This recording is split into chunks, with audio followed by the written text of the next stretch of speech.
গাইবান্ধার সাঘাটা উপজেলার পূর্ব কচুয়ায় এক গরিব পরিবারে জন্ম নেয়া প্রতিবন্ধী আয়েশার কথা। আয়েশারা 4 বোন 1 ভাই, সবাই তার ছোট। জন্ম থেকেই 2 হাত নেই আয়েশার।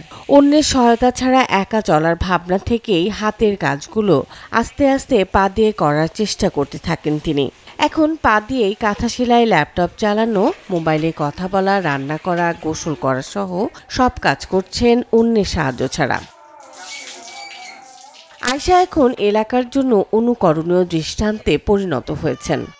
মেয়েকে আর্থিক সহযোগিতা করে সরকার পক্ষ থেকে, এবং চাকরির জন্য যদি সহযোগিতা করে, এবং প্রতিবন্ধী হিসেবে চাকরির জন্য যদি সহযোগিতা করে, তাহলে মেয়েটার জন্য খুবই উপকৃত হবে। লেখাপড়া করতেছে, ওইভাবেই করে, সব কিছু পাও দিয়েই করে, হাতের তো কোনো বুদ্ধি নেই। তো সার্কেল চালা নিয়ে যাবার চাইছে, আমরা কিছু না, গ্রামবাসী এরই থাক, দেখি ওর জীবন বাঁচে কি না বাঁচে। পা দিয়ে সে লেখাপড়া এবং এসএসসি পরীক্ষা এবং ইন্টারমিডিয়েট এবং ডিগ্রি, বর্তমান মাস্টার্স কমপ্লিট হবে আর কি। এখন মা আমি স্কুলে যাব, তাই আমি কাছে মা তুমি কেমনি স্কুলে যাবো?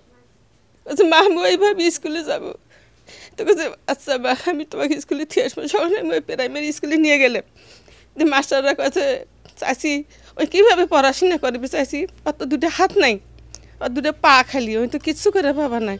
আমি বলছি বাবা আমি থুয়ে যাবো, আবার নিয়ে যাবো, দেখি সবাই পড়তেছে না, ওইভাবে দেখি আমার মেয়েও পড়তে পারে না। পা দিয়েই স্বপ্ন জয় করার চেষ্টা করতে থাকা আয়েশার আশা সরকারি চাকরি করে স্বাবলম্বী হওয়া। হাত ছাড়া আমি পা দিয়ে লেখে আমি এতদূর এগিয়ে গেছি।